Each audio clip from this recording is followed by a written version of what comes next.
because you don't marry for love, you marry for social prominence. When the other professor mentioned about Amy, her previous role in Luther's life, Luther referred to Amy as no more important than the good time girls that continue to entertain him on Saturday nights. Luther even laughed as he talked about the girl that he had last week. He said that she had breasts as big as full grown watermelons, something his wife should have, referring to me. Being a Southern girl, his colleague just looked at him in disgust, shook his head in disappointment, and then made an excuse to find his wife. I should have listened to my aunt and sister because at the end of the election, when Luther lost, things made a turn for the worst. Luther blamed me because he lost the election and began to become very cruel in language and demeanor. Intimacy was never in the marriage, yet I was expected to perform my wifely duties in every aspect. The only thing that kept me sane was teaching.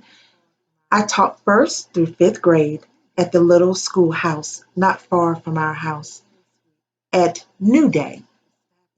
The children and parents were very sweet, along with the other teachers, staff, and administration. One teacher, named Sari Manning, befriended me, and she gave me her little tricks on how to deal with the little ones. She had been teaching for 15 years and had 5 small ones of her own.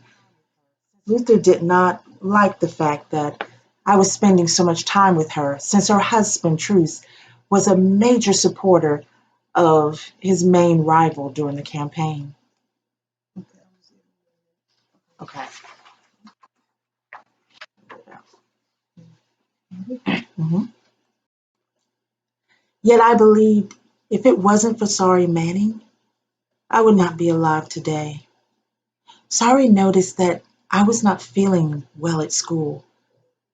I was more tired than usual, and even my hair was thinning. I was losing weight because I had no appetite.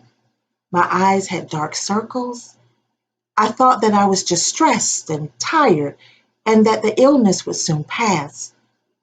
For a while, I thought that I could even possibly be pregnant, but that also was not the case. One day, when I became severely ill at school, I sent Sari to my house to get medicine that was prescribed from my doctor. Sari looked in the window before entering the house and saw Amy in my house, standing in the kitchen, mixing something in my medicine. She immediately went back to the school and told me of her discovery. She urged me not to go back to the house, but I felt I needed to confront my husband. Sari knew that Amy was his former mistress and warned me that confronting him with a useless battle. However, I didn't listen. When I came home, I accused Luther and Amy of trying to harm me. Luther denied everything and was overly kind that night, which made me even more nervous and suspicious of him. Later that night, I couldn't rest. I got up to snoop around and went in the kitchen and I looked under the cabinets. That is when I saw rat poison. We never kept rat poison in the house.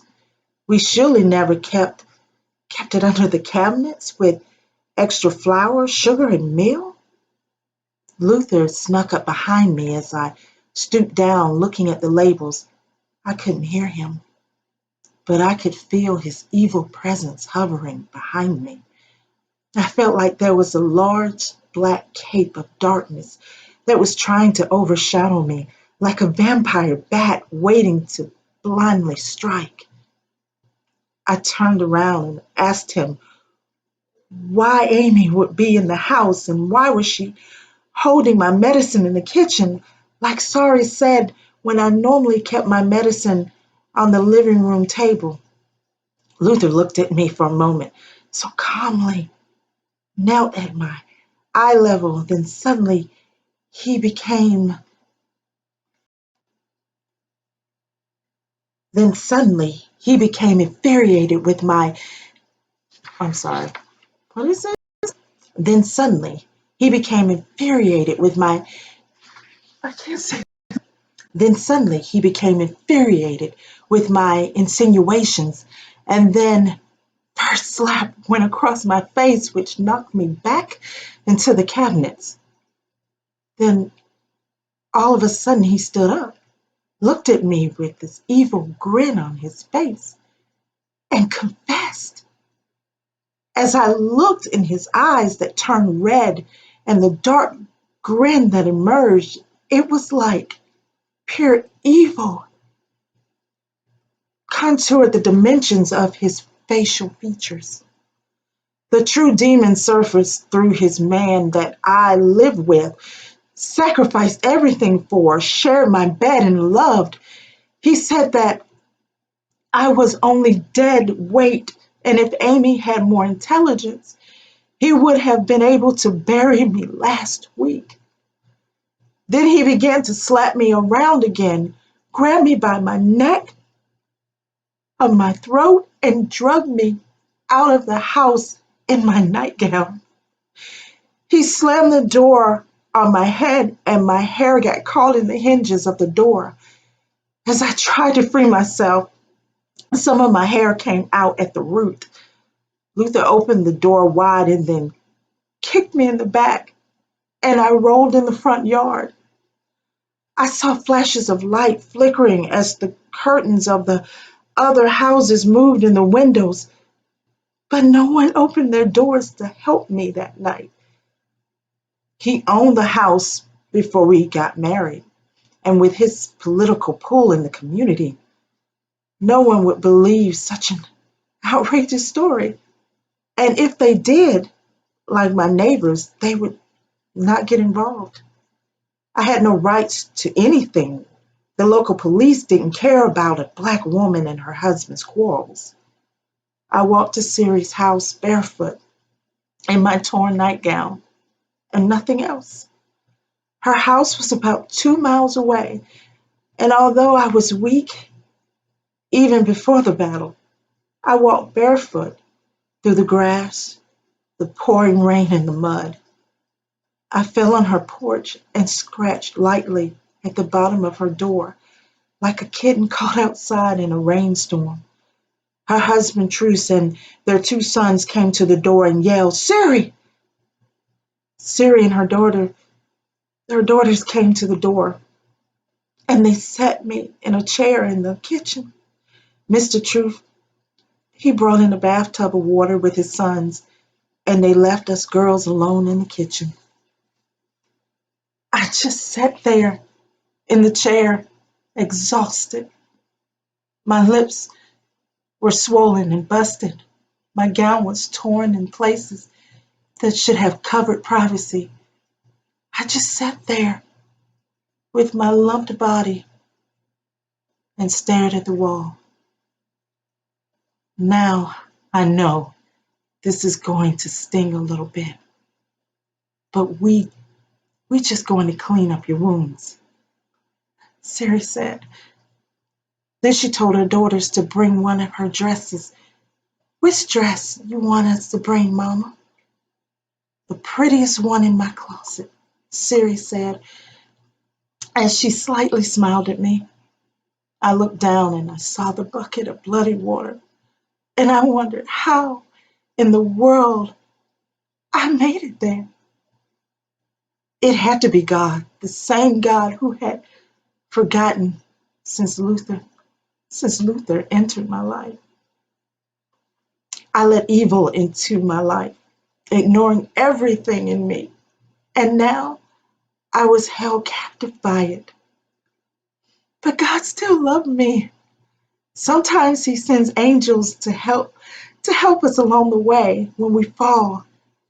And that's what Siri and her family were to me, angels.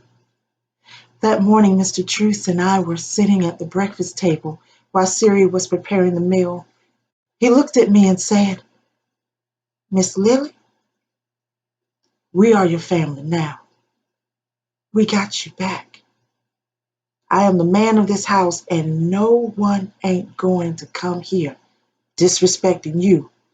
So no worries about that. At the time all this took place, it was the month of May, only 2 weeks before school was to end. I missed the rest of that week, but the following week, which was the last week of school, I felt stronger in my body and therefore I went to work. I finally came to grips that I was truly being poisoned by my husband and that he tried to take my life. I knew because after 2 weeks, I felt back to my old self, brokenhearted, but my body was strong. I just didn't know what to do.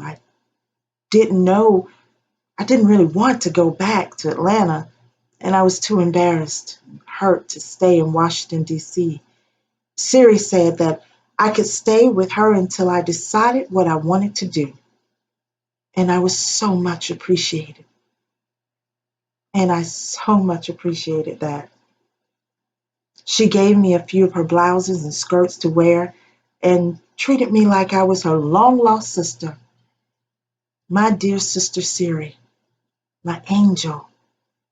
Like I said, sometimes God sends you angels in disguise.